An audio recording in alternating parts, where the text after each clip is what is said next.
చిత్తూరికి కొంత దూరంలో తమిళనాడులోకి విరించిపురం అని ఒక ఊరుందండి. అక్కడున్న శివుడి పేరు మార్గసహాయేశ్వరుడు. ఆయన పరిశుద్ధుడు.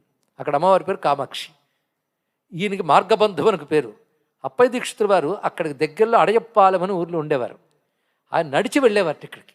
ఆ వెళ్ళేటప్పుడు అందరూ పాడుకోవడానికి తగ్గట్టుగా శంభో మహాదేవ దేవ శివ శంభో మహాదేవ దేవేశ శంభో శంభో మహాదేవ దేవ అంటూ భజే మార్గబంధుం అని ప్రతి ఆ శ్లోకాలన్నీ భజే మార్గబంధు అని పూర్తవుతాయి. సంస్కృతంలో అత్యద్భుతంగా రచించారు. ఇప్పటికీ కొన్ని చోట్ల తమిళనాడులో, కర్ణాటకలో ఈ శ్లోకాన్ని ఒక కాగితం మీద ప్రింట్ చేసి కారులో పెట్టుకుంటారండి.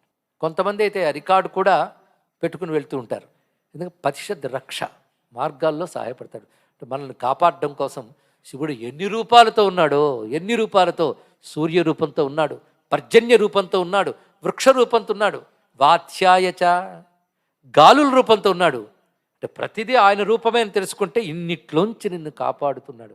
దీన్ని బట్టి మనం శివుడికి దూరంగా లేం, శివుడు ఒళ్ళో ఉన్నాం, శివుడు నిమురుతూ ఉంటే ఉన్నాం, శివుడు చూస్తే ఉంటున్నాం అని నిరంతర శివస్పృహని కలిగేలా చేసే మంత్రరాశి రుద్రనమక మంత్రం.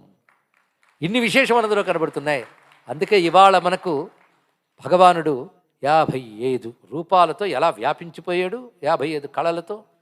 అదేవిధంగా ఇన్ని రూపాలతో ఆదిత్యుల్లో, మేఘంలో, గాలిలో, భూమిలో ఎన్ని రకాలు చూపిస్తాడండి. ఊషరక్షేత్రాల రూపంతో ఉన్న రుద్రుడికి నమస్కారం అంటే పంట పండని చోట ఉన్నట్ట అవి ఉండాలి. ఉర్వర్యాయచ కళ్యాయచ బాగా పండినటువంటి పంట నేలల్లో ఉన్న రుద్రుడికి నమస్కారం.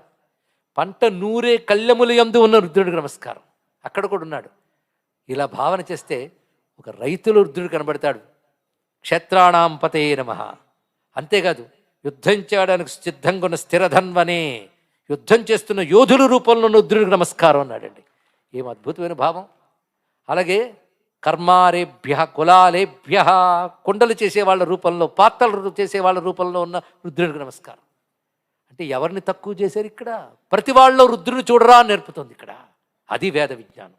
అందరిలో పరమేశ్వరుని చూడగలిగే విశాలమైన జ్ఞానాన్ని ఇచ్చినటువంటి వేద మంత్రానికి, వేద విజ్ఞానానికి, వేద ధర్మానికి, రుద్రానికి నమస్కారం. లేకపోతే ప్రతి వృత్తిని గౌరవించారు. అందులో చూడండి, శిల్పకారులను గౌరవించారు. పుష్టాయు ఉపవీతినే యజ్ఞోపవీతం ధరించిన రూపంలో ఉన్న రుద్రునికి నమస్కారం. నేలల్ని పాలించే వాళ్ళ రూపంలో ఉన్న వారికి నమస్కారం. వాణిజానాం పతయే నమః. వ్యాపారవేత్తలకు ప్రభు అయిన రుద్రుడికి నమస్కారం. పంటలు పండించే రుద్రుడికి నమస్కారం. యుద్ధాలు చేసే రుద్రుడికి నమస్కారం. యుద్ధం చేయడానికి పనికొచ్చే రథాలు చేసేవారికి నమస్కారం. ధనుస్సులు చేసేవారికి నమస్కారం. ఈ సమాజం యొక్క స్వరూపాన్ని చూస్తూ సమాజమంతా విశ్వేశ్వరుడిగా దర్శించవయ్యా. ఇలాంటి సంస్కృతిని పట్టుకున్నా ఇందులో అసమానతలు ఉన్నాయి కనుక సనాతన ధర్మం ఎరాడికేటవ్వాలి అంటే ముందు వాళ్ళు ఎరాడికేటవ్వాలి. తెలుసుకోండి ఇక్కడ ఎటువంటి సనాతన ధర్మం.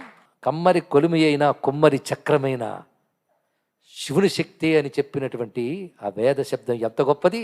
ఒక విప్లవికి అంటాడు, కమ్మరి కొలిమి కుమ్మరి చక్రం సాలెల మగ్గం జాలరి పగ్గం గొడ్డలి గుణపం కొడవలి నాగలి సహస్ర వృత్తుల సమస్త చిహ్నాల్ నా వినుతించే నా విరచించే నా విరుతించే నవీన గీతికి భావం భాగ్యం భాష్యం ప్రణవం అన్నాడు. ఎవరైనా శ్రీశ్రీ గారు.